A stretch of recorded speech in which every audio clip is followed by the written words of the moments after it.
Hey guys, and welcome back to Spark Conversations.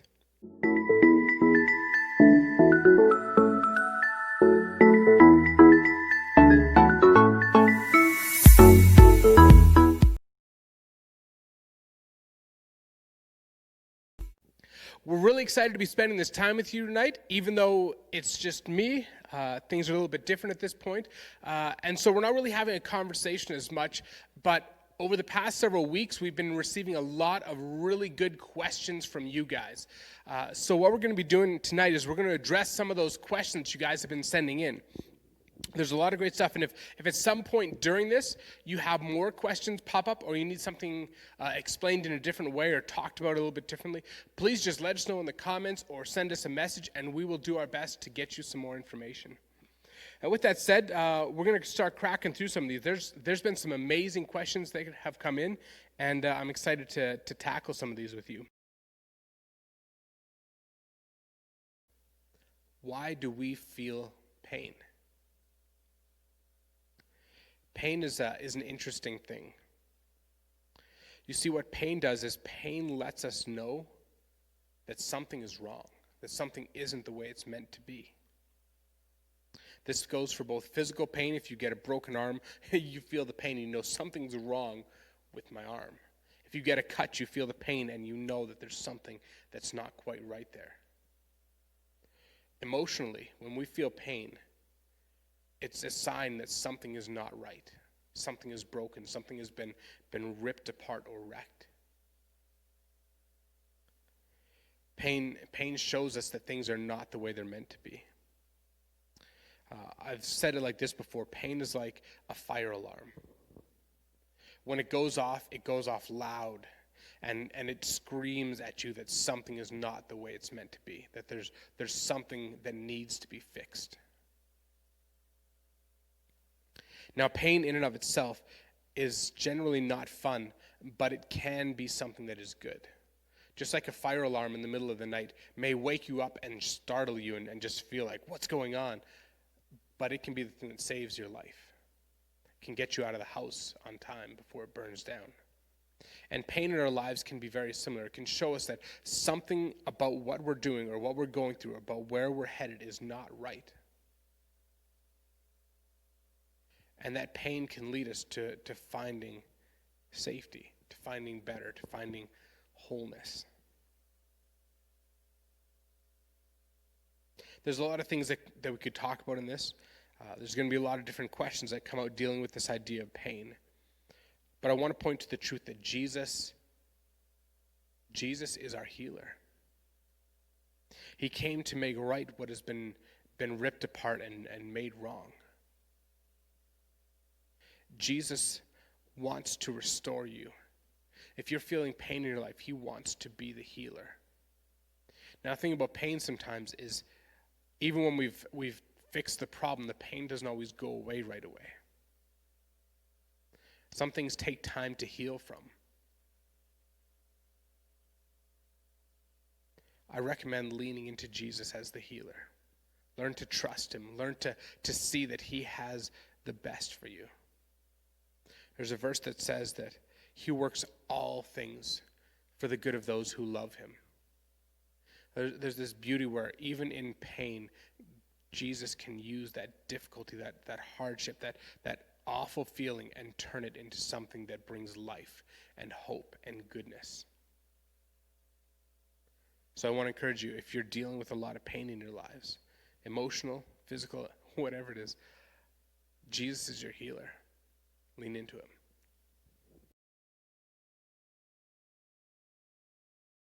How can you find hope in dark places?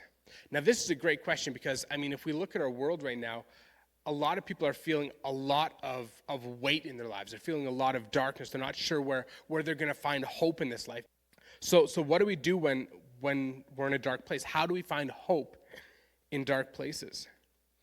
Well, the first question I want to ask you is where do you put your hope in? Like, what are you defining hope as? Or where do you think that you will find hope? The thing I've learned over the years is perspective matters. What we choose to look at and what we choose to focus on matters a lot, and it impacts our mental health. It impacts the way that we talk to people, the way we see people, the way we interact with so much. What we focus on matters. If you think that you're going to find hope simply in happiness, then the dark places that you're in right now are going to be brutally crushing. They're not going to be healthy at all. But if you find your hope in something greater than your situation, things can absolutely turn around. There's a verse that I want to read to you guys. This is from Philippians chapter 4, verse 12. All right, so before I read this to you guys, I want to give a little bit of context. There's this guy, his name is Paul. He's writing this letter to us, and he's been through some crazy stuff in his life. He's had high moments, and he's had some pretty brutal low ones. And this is what he says. He says, I know what it is to be in need, and I know what it is to have plenty. I have learned the secret of being content in any and every situation, whether well-fed or hungry, whether living in plenty or in need. And he gives us the answer. He says, I can do all this through Christ who gives me strength. There's this point that Paul is driving at that if we're in a dark place, we need something bigger than ourselves. We need something grander than ourselves. And Paul points to the fact that Jesus is this place where we can find this hope beyond what we have right now. He says, I can do all things through him. And there's this power that we find in Jesus. There's this beauty that we find in Jesus where even in the darkness, we can find hope. And we can find joy, and we can find life, and life abundantly in him.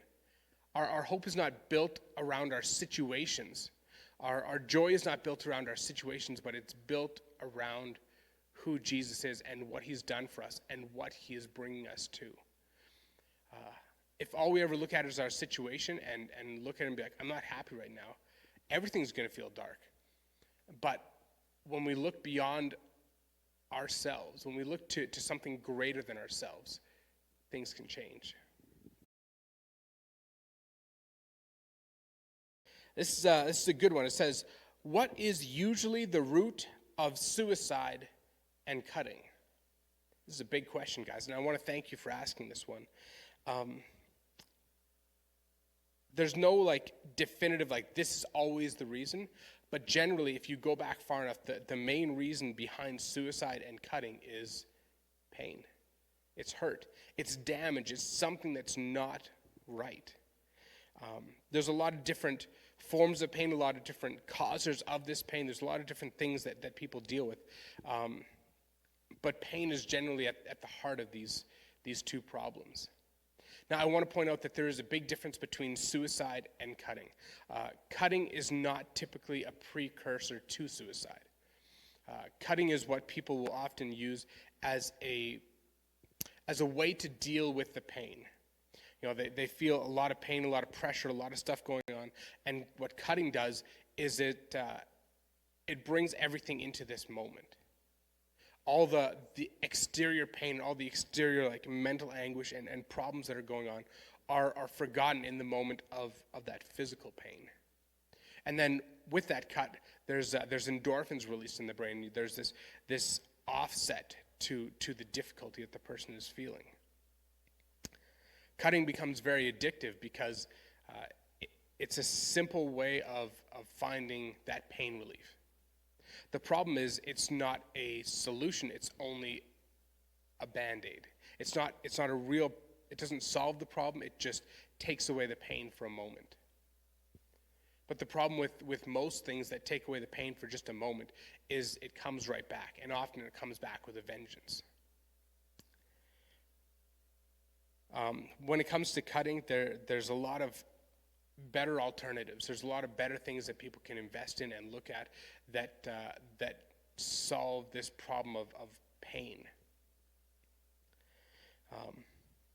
There's a lot of different things, and we're not going to try and cover it all tonight, but I want to encourage you. If you're dealing with cutting, you can talk to me, you can talk to any one of our youth leaders. We would love to work with you guys and help you get to somebody who may even be able to help you better than we can. Now, with that said, suicide is different.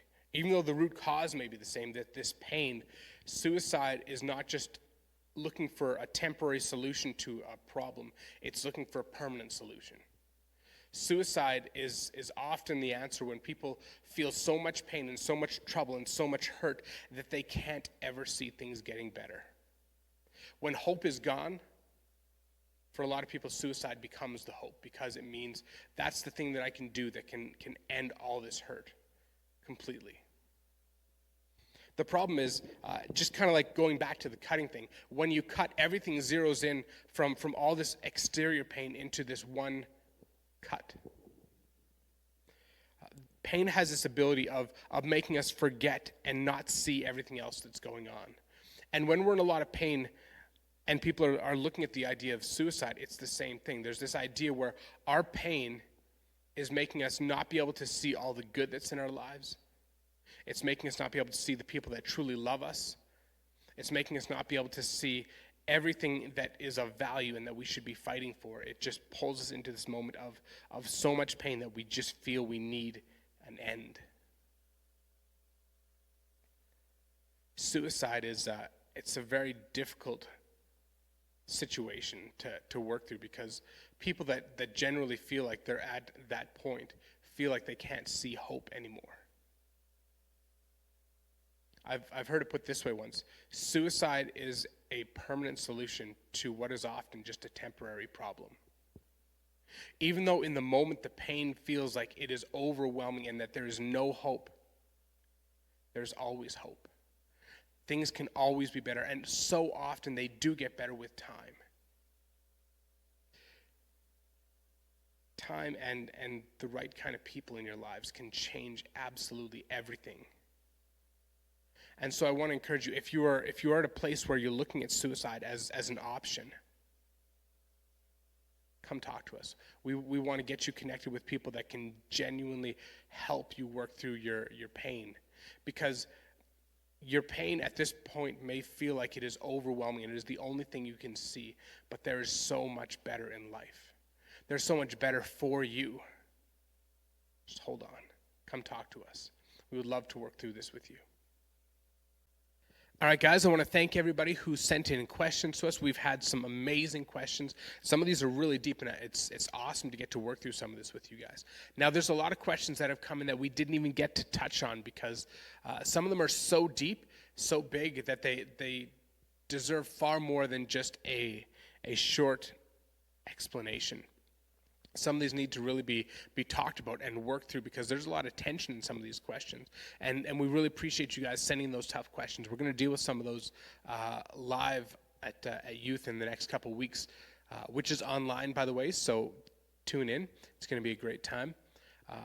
I also want to say that if you heard some of these questions and you heard the answer, but it didn't quite dig deep enough for you, please let us know. Some of these questions are so huge, we would love to give them more time, but in order to get through a bunch of these questions, we wanted to just give a short, quick answer. So if you have more thoughts, more questions, more comments, please let us know, either in the comment section or just message us personally. And with that said, thank you for tuning in. Have a great night.